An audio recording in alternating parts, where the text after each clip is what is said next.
Hi, it's Jessie from Manifesto, and today is my last day of Vlogmas.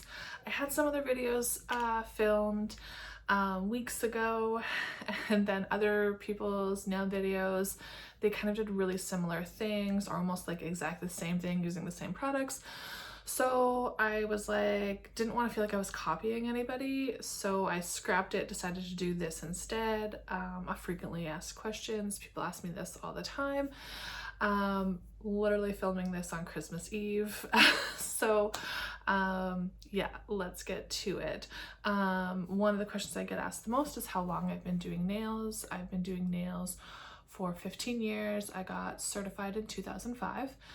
And how I got into nails actually is I was doing electrolysis. That's what I went to school for originally. I got my diploma in electrolysis and I was working out of a salon, and I always kind of like did my own nails with polish, just kept them really neat and simple. And the girls at the salon were like, hey, have you ever thought about doing nails? And I was like, not really. But I was always really good at art in school, and so they were like, you should do it, you'd have a lot of fun with it. And so I just decided to take the course kind of on a whim on their suggestion, and I found that I really liked it. It was really funny. In my course, my instructor was like, have you ever had nails on before? And I was like, nope. And she was like, why are you even here? But I started putting nails on myself and I really enjoyed it, and because I've always had really strong, healthy, natural nails, so I could grow them long on my own. But it was nice to have that extra strength and like design and cuteness that you could do. Back when I was doing nails, all everybody did was like a French white tip. That was it. Maybe a little sparkle in the smile line, maybe a little color in the smile line, maybe a color French tip. Just being wild, right? So that's kind of how I got into it. So I was working at a salon. I was doing electrolysis and nails. I really enjoyed working at a salon. Did that for 3 years. I basically enjoyed it till I didn't enjoy it anymore. The rent was quite expensive, and a lot of my money was going to rent and supplies, and my take home wasn't a lot. So I decided to just do it out of my house where I lived, I could totally do that. It was totally legal to do that.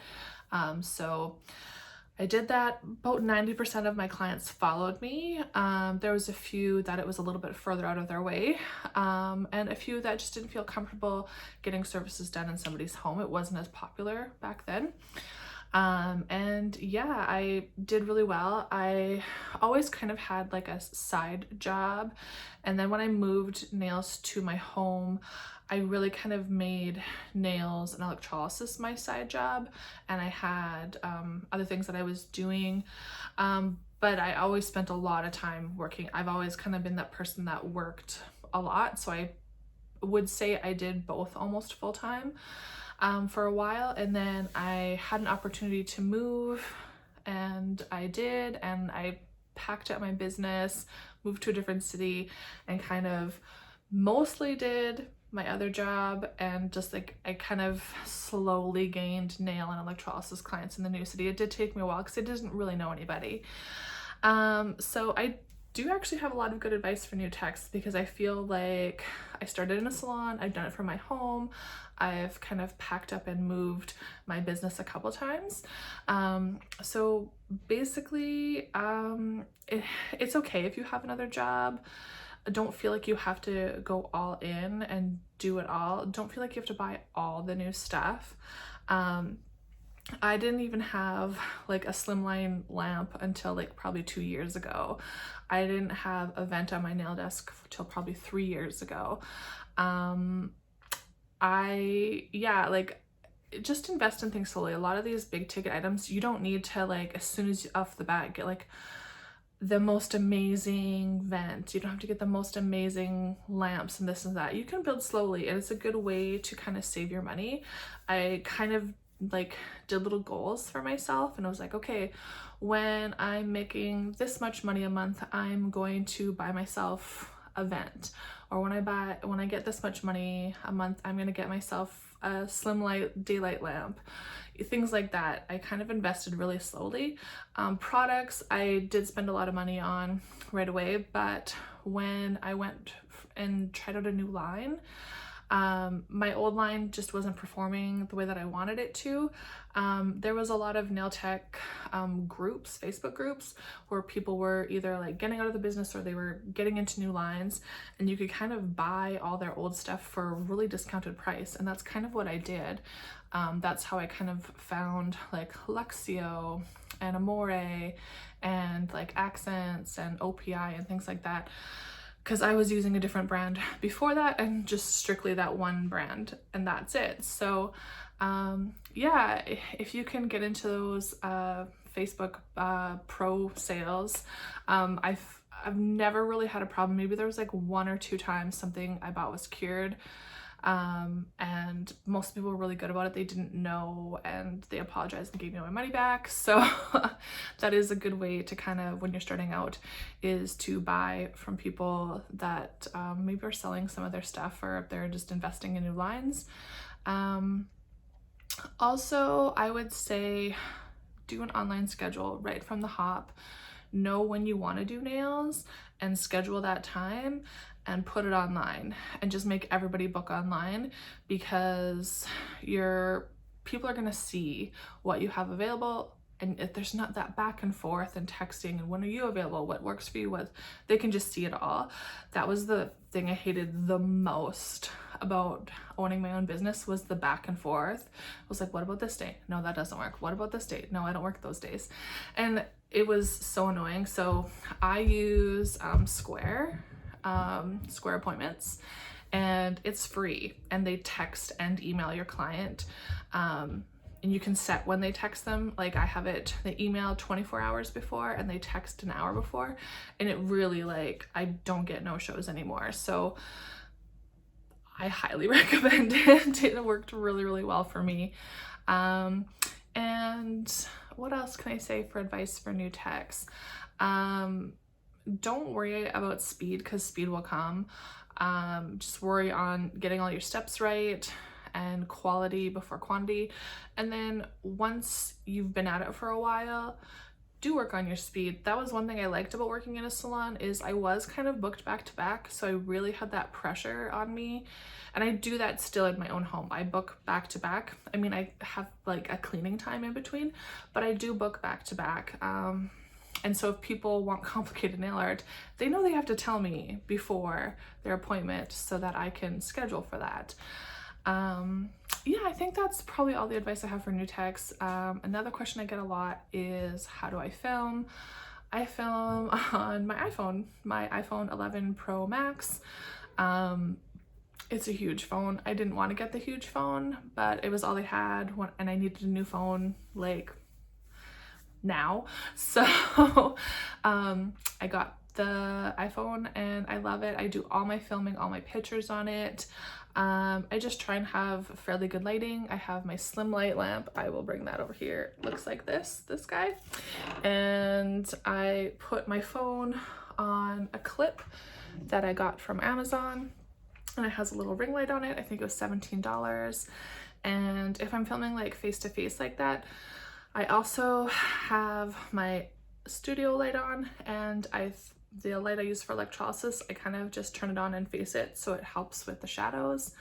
I haven't invested in any fancy lighting or even cheap lighting. I am a stay-at-home mom, a small business owner. I film for YouTube. When I have time to film, it has to be quick, and I have to be able to do it really, really quickly. So I literally like clip my clamp on, throw my stuff off to the side, film. I edit on my phone. I do my voiceovers on my phone.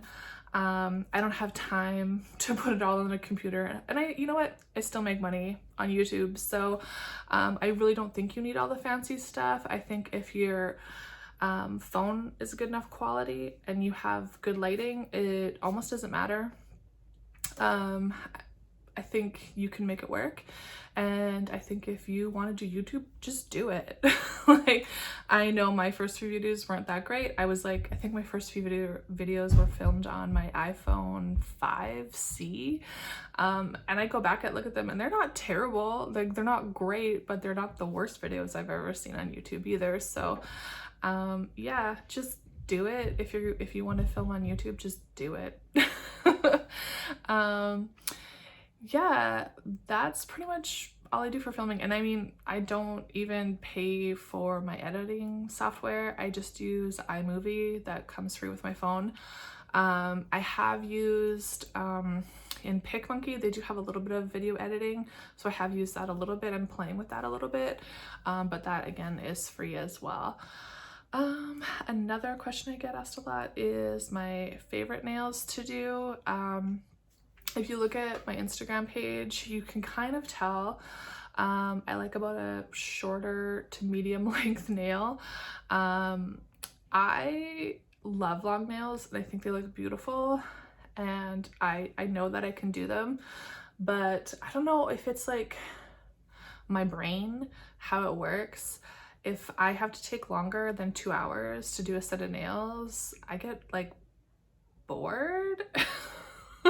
So I like the nails that most of the nails that I have up on my Instagram, those took me an hour to an hour and a half. Some of the more longer ones with more art, probably 2 hours. I think I'm fairly quick, but I like the nails that I do to not be more than 2 hours. I feel like most of my clients appreciate that. They are business ladies. They are, their time is valuable too. My time is valuable and their time is valuable. So I really try and respect that. I like art on nails. So anything that I can do that's like a short nail that we can get lots of like fun stuff on. And I like it when my clients bring me pictures of long nails with like crazy art on them, and I have to try and like translate that into a little nail. I think that's like an awesome, I love a challenge. I love a challenge. My least favorite nails to do, I don't really have a least favorite. Maybe French. Like, I don't hate doing French, but when I started out, that's all I did day in, day out was French. So I feel like I'm just kind of bored of it. I almost quit doing nails because of French, because I wanted to do things other than French and I didn't have any clients that wanted to do anything other than French, and I was just like bored with doing nails. So it took me a while to find clients that were willing to do something other than French, even though it was really popular in like Europe and gaining popularity in the States to do like a full coverage nail with art on it. It took a while for that to get to Canada, and I was like, please let me do something different other than a French, and everybody was like, no.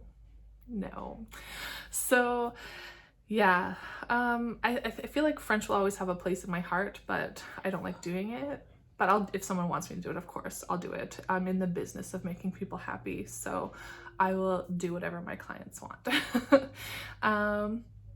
Yeah, I think that's probably a long enough video. You guys know I like doing short videos. Not only are they easier to edit, they're also easier to upload. So anyway, I hope you enjoyed this Vlogmas series. Thank you so much for watching. I love you guys so much. Hope you guys have a Merry Christmas. Stay safe out there, and we will see you probably in January will be my next video. Bye-bye.